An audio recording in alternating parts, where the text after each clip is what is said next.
This episode of GMspiration is brought to you by the wailing you hear as your consciousness fades into sleep. That feeling that someone is watching, always watching. Also by Cthulhu Fish and Chips. Got a hankering for some deep-fried deep ones? Perhaps a fish-fried Dunwich sandwich. No need to go to the dreamlands for this waking dream.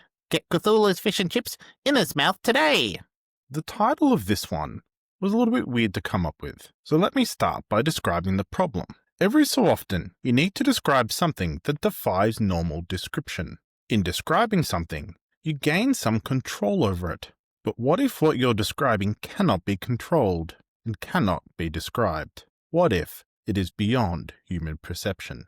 HP Lovecraft is famous for describing not the specifics of the horror, but rather its effects. Take Cthulhu. The description as written in Call of Cthulhu is as such. Yielded simultaneously pictures of an octopus, a dragon, and a human caricature. A pulpy, tentacled head surmounted a grotesque and scaly body with rudimentary wings. Now that is not a direct description of Cthulhu. It's of a statue of Cthulhu carved by Henry Anthony Wilcox, a young sculptor plagued by bad dreams. H.P. Lovecraft does this over and over in his works. He describes idols and the representation of the horrors rather than them directly. This is because in Lovecraft's world, to gaze upon the truth is to go insane. Much like the above character, monsters came to Lovecraft in his dreams. As such, they have a dreamlike quality. The more you try to nail down a specific detail, the more it slips away. When Lovecraft does describe something directly, he uses words that evoke emotions rather than details. For example, from the color outer space we have this. It was a scene from a vision of Fusili, and over all the rest reigned that riot of luminous anamorphousness, that alien and undimensioned rainbow of cryptic poison from the well, seething, feeling, lapping, reaching, scintillating, straining, and malignly bubbling in its cosmic and unrecognizable chromaticism. If you're like me and had to look it up, Fuseli was a Swiss painter known for painting supernatural events. His painting of the Nightmare, for example, shows a demon upon a lady's chest while a black horse watches. You can see why Lovecraft was attracted to his work. To take a hard right turn, Terry Pratchett on Discworld provides a much more succinct example for octarine, the color of magic. It is described as a greenish-yellowish purple, or pretty much all of the primary colors. I personally like the phrase, not purple. We can pull from these two useful tips for our own writing. First, use descriptors from another character's point of view, rather than describing it directly. Characters are limited to describing what they perceive, so you can use their limited ability to describe something to great effect. Second, you can describe something directly by using conflicting language or descriptors that do not normally apply. Of course, remember to use very visceral language. I jotted down this as an example. The color was wet and sticky. Even now I feel it clinging to the edges of my vision. The proportions of its body screamed in agony.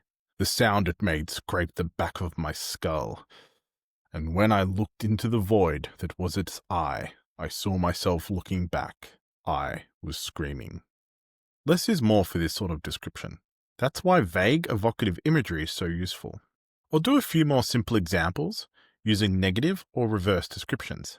Basically, where the describer explains what they saw by saying what they did not. It was big. Perhaps I was small. It was beautiful. We are but rotting husks of flesh, but it was eternal. I dared not look directly at it, but I could feel its gaze. I felt the air rushing from my lungs. I could taste the rotting wetness of its flesh mere centimeters from me. I thought I would pass out when I realized it was I that was holding my breath. It should not have been. Do you understand me? The laws of physics, those wretched little laws that we pretend are immutable, they are nothing. This creature stomped through them like an elephant through a flimsy fence. We are nothing, not even ants. Ants to the sun. Ants to the solar system, a nothing of nothing to infinity. Now, sometimes you do need to describe something with a bit more concrete language. You can use some of the language that we discussed to make it sound even more strange and odd, while still giving them specifics enough that they can act. So for example, a Frankenstein-esque monster with tentacles and gaping maw. To do this, I would suggest writing down a bunch of evocative and visceral descriptors and keeping them on mind. To provide a bit of example, I've jotted down a few for a few specific monster types. For tentacled or water-based monsters, we have words such as slippery, wet, slick, slimy, and moist. For long-limbed bone-like creatures, we could have bony, jagged, bleached, tooth-like. For slimes or other large gelatinous-like creatures, jelly, anamorphous, fluid-filled, soft, fleshy, and slimy. For creatures covered in dried liquid, such as blood, you can use phrases like crusted, flaky, gritty, congealed, thick. For beetle-like creatures with hard shells, chitinous, beetle-like, exoskeleton, armored, obsidian, glossy, dark mirror. For a rotting creature like a zombie, putrid, rotten, festering, rancid, dripping, liquefied. Putting these together, here is my description of a large octopus pulling itself out of the water onto the dock in order to attack the characters. The tentacle flopped onto the dock, wriggling its way around a pylon, leaving a trail of viscous mucus. More of the slimy creature birthed from the dark waters, tentacle after tentacle, wriggling, grasping, searching. The bulbous head rose from the water before flopping onto the dock, with a wet thwack and a spray of the ooze slime coating it. Ungainly it moved towards us, its bulk wobbling and pulsating as it did. A couple of words that I threw in because I thought it added to the description. Viscous mucus, slimy, birthed, wriggling, grasping, bulbous, flopping, wet, ooze.